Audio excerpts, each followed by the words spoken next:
जंगल के रक्षक, सर्व आदिवासी समाज की आदिवासी अधिकारों के लिए लड़ाई। भारत के जंगल अपने आदिवासी समुदायों की कहानियों से गूंजते हैं। वे इन जमीनों के रक्षक हैं। इनका जीवन प्राकृतिक दुनिया से गहराई से जुड़ा हुआ है।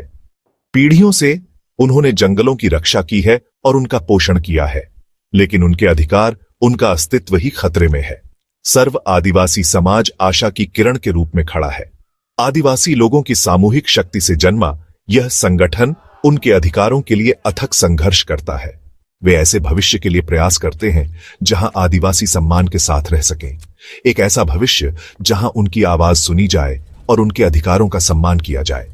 मांगे है कि वन अधिकार मान्यता कानून 2006 में पारित हुआ संसद में और 1 जनवरी 2008 को लागू हुआ, लेकिन 1 जनवरी 2008 के लागू होने के बाद में आज 16 साल हो गए। इसका पूर्ण क्रियान्वयन हमारे यहाँ जिला में नहीं हो पाया और आज भी लोग अपने अधिकारों के लिए संघर्ष कर रहे हैं। उसके लिए हमने आज जिला प्रशासन को महामहिम राष्ट्रपति महोदय, महामहिम राज्यपाल महोदय और माननीय मुख्यमंत्री महोदय के नाम पे ज्ञापन दिया है कि जितने भी अधिकार वन अधिकार में दिए गए हैं, व्यक्तिगत अधिकार, सामुदायिक अधिकार और सामुदायिक वन संसाधन के अधिकार, ये यहाँ के मूल निवासियों को मिलना चाहिए, जनजाति को मिलना चाहिए। साथ ही एक सबसे बड़ी समस्या है कि आदिवासियों को तो कुछ पट्टे दिए गए हैं जिले में, लेकिन हमारे जो पिछड़ा वर्ग के भाई हैं, अनुसूचित जाति के भाई हैं, जिनको मिलना चाहिए, ये कानून में दिया है, लेकिन आज तक अभी ऐसे भाइयों को नहीं मिल रहा है। अगर आज 2 तारीख को सुप्रीम कोर्ट में सुनवाई हो रही है इस कानून को लेकर के,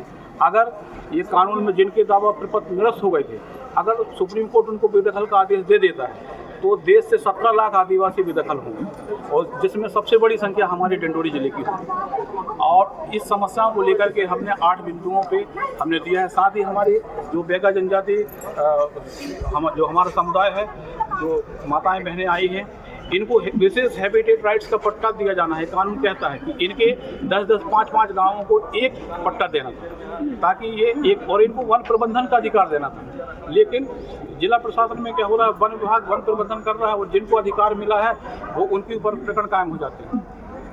तो अभी राजस्व ग्राम परिवर्तन करने के लिए सरकार का आदेश हुआ है। जिनको जो 8 एकड़ में खेती कर रहा है उसको 1 एकड़ का पट्टा दे दिया गया है। अब जो 7 एकड़ उसका बचा हुआ है, अभी राजस्व ग्राम में अगर परिवर्तन हो जाएगा तो इनके ऊपर फिर मामले लग जाएंगे।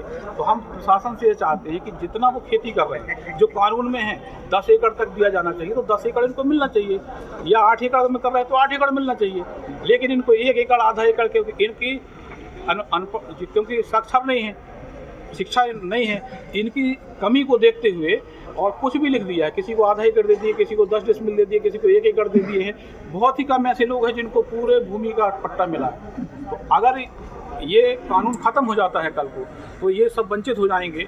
और ये विशेष पिछड़ी जनजाति, जिनको राष्ट्रीय महामानव कहा गया, इनको आज तक 16 साल में इनको अधिकार नहीं मिल पाया। तो हम प्रशासन के माध्यम से महामहिम राष्ट्रपति महोदय, माननीय राज्यपाल महोदय और मुख्यमंत्री जी को यह संदेश भेजे हैं कि आप समय सीमा में इसका क्रियान्वयन करें और इनको अधिकार दें, और अधिकार के साथ साथ इनको जो पूर्ण अधिकार मिले हैं, प्रबंधन के अधिकार, वो भी इनको साथ में दें ताकि इनकी आजीविका चल सके। सर्व आदिवासी समाज एकता की शक्ति को पहचानता है।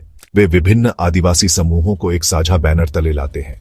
साथ मिलकर वे अन्याय को चुनौती देते हैं। वे मान्यता की मांग करते हैं। वे भारतीय संविधान द्वारा प्रदत्त अधिकारों के लिए लड़ते हैं, अधिकार जो अक्सर अस्वीकृत होते हैं। उनका संघर्ष सिर्फ अपने लिए नहीं है, यह भारत की आत्मा के लिए, इसकी समृद्ध सांस्कृतिक विरासत के संरक्षण के लिए और उन जंगलों के लिए है जो हम सभी का पालन पोषण करते हैं। सर्व आदिवासी समाज समझता है कि सच्ची प्रगति आदिवासी समुदायों को सशक्त बनाने में है। वे जमीनी स्तर पर काम करते हैं, वे शिक्षित करते हैं, वे संगठित करते हैं और वे सशक्त बनाते हैं। वे ज्ञान की शक्ति को समझते हैं। वे जानते हैं कि अपने अधिकारों के बारे में जागरूकता उन पर दावा करने की दिशा में पहला कदम है। उनकी लड़ाई ऐतिहासिक अन्यायों के खिलाफ, व्यवस्थित उत्पीड़न के खिलाफ और विकास के उस निरंतर मार्च के खिलाफ है जो अक्सर सबसे कमजोर लोगों के अधिकारों की अवहेलना करता है। न्याय के लिए पुकार, डिंडोरी रैली और उसकी मांगे। हवा प्रत्याशा से भरी थी।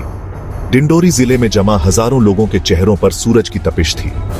वे दूर दूर से आए थे, पुरुष, महिलाएं, बच्चे, सभी एक समान उद्देश्य से एकजुट थे। यह कोई साधारण सभा नहीं थी, यह न्याय के लिए पुकार थी। सर्व आदिवासी समाज द्वारा आयोजित डिंडोरी रैली आदिवासी समुदायों की बढ़ती निराशा और गुस्से का प्रमाण थी। वे अपने अधिकारों की मांग करने आए थे, अधिकार जिनका वादा किया गया था लेकिन उन्हें अस्वीकार कर दिया गया। वन अधिकार अधिनियम में निहित अधिकार लेकिन अक्सर अनदेखा किए गए। उनकी मांगों के केंद्र में व्यक्तिगत और सामुदायिक वन अधिकारों का समय पर समाधान था। बहुत लंबे समय से उन्हें अपनी पैतृक भूमि के स्वामित्व से वंचित रखा गया था।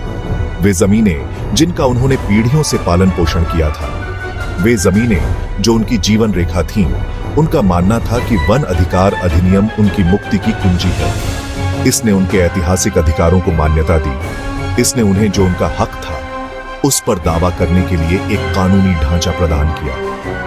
लेकिन इस अधिनियम का कार्यान्वयन धीमा रहा है, नौकरशाही बाधाओं और राजनीतिक इच्छा शक्ति की कमी से भरा हुआ है। रैली केवल भूमि अधिकारों के बारे में नहीं थी, यह सम्मान के बारे में थी। यह अपने घरों में सुरक्षा और शांति से रहने के अधिकार के बारे में थी। आदिवासी समुदाय एक स्पष्ट संदेश देने के लिए एकत्र हुए थे। अब उन्हें नजरअंदाज नहीं किया जाएगा, उनकी आवाज सुनी जाएगी। खोखले वादों का समय खत्म हो गया था। उन्होंने कार्रवाई की मांग की। वन अधिकार अधिनियम आशा की किरण अभी पूरी तरह साकार नहीं हुई। 2006 के वन अधिकार अधिनियम की एक ऐतिहासिक कानून के रूप में सराहना की गई थी। यह आदिवासी समुदायों के साथ हुए ऐतिहासिक अन्याय की पहचान थी। पहली बार इसने वन भूमि पर उनके अधिकारों को स्वीकार किया। इसने अतीत के गलतियों को सुधारने का वादा किया। इस अधिनियम में लाखों लोगों के जीवन को बदलने की क्षमता थी। इसने उनकी अपनी भूमि पर रहने, खेती करने और उसके संसाधनों का प्रबंधन करने के अधिकार को मान्यता दी। इसने उन्हें अपने जीवन को प्रभावित करने वाले फैसलों में आवाज दी। लेकिन न्याय का रास्ता शायद ही कभी आसान होता है। वन अधिकार अधिनियम का कार्यान्वयन धीमा और असमान रहा है। नौकरशाही बाधाओं, जागरूकता की कमी और शक्तिशाली निहित स्वार्थों के प्रतिरोध ने इसकी प्रगति में बाधा डाली है। आदिवासी समुदाय अक्सर खुद को कागजी कार्रवाई, कानूनी लड़ाई और धमकी के जाल में फंसा पाते हैं। जिस अधिनियम का उद्देश्य उनकी रक्षा करना था, वह कई मामलों में उनके उत्पीड़न का एक और साधन बन गया है। चुनौतियों के बावजूद वन अधिकार अधिनियम आशा की किरण बना हुआ है। यह सामूहिक कार्रवाई की शक्ति का प्रमाण है। सर्व आदिवासी समाज और अन्य संगठन इसके प्रभावी कार्यान्वयन के लिए लड़ते रहते हैं। वे समझते हैं कि आदिवासी अधिकारों की लड़ाई केवल एक कानूनी लड़ाई नहीं है, यह उनके अस्तित्व की लड़ाई है। यह भारत की आत्मा की लड़ाई है।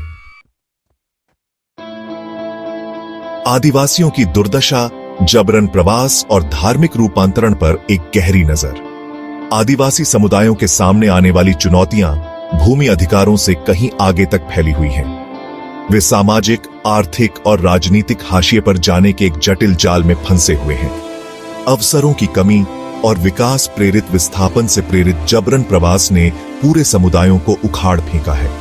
बेहतर जीवन का वादा अक्सर अपरिचित और बेरहम शहरी परिदृश्यों में अस्तित्व के संघर्ष में बदल जाता है। गैर कानूनी धार्मिक रूपांतरण की खबरें उनकी मुसीबतों को और बढ़ा देती हैं। गरीबी, शिक्षा की कमी और बेहतर जीवन की तलाश में कई आदिवासी हिंसक प्रथाओं के शिकार हो जाते हैं। सर्व आदिवासी समाज ने इन धर्मांतरणों के खिलाफ आवाज उठाई है, जिसमें जबरदस्ती और शोषण का आरोप लगाया गया है। वे इसे अपनी सांस्कृतिक पहचान पर हमला, अपनी परंपराओं और विश्वासों को मिटाने का प्रयास मानते हैं। स्थिति पर तत्काल ध्यान देने की मांग करती है। सरकार को जबरन प्रवास के मूल कारणों को दूर करने और आदिवासी समुदायों की सुरक्षा और कल्याण सुनिश्चित करने के लिए ठोस कदम उठाने चाहिए। कानून को उन्हें किसी भी प्रकार की जबरदस्ती या शोषण से बचाना चाहिए। सर्व आदिवासी समाज की लड़ाई इस बात की याद दिलाती है कि आदिवासी अधिकारों की लड़ाई अभी खत्म नहीं हुई है। यह न्याय, समानता और भारत की समृद्ध सांस्कृतिक विरासत के संरक्षण के लिए एक आह्वान है। यह एक ऐसी लड़ाई है जो हम सभी से संबंधित है। वहाँ के ग्राम सभा और वन अधिकार समिति के साथ साझा की जाए। यह सूची जब तक ग्राम सभा द्वारा प्रमाणित न हो तब तक उसे अधिकृत न माना जाए।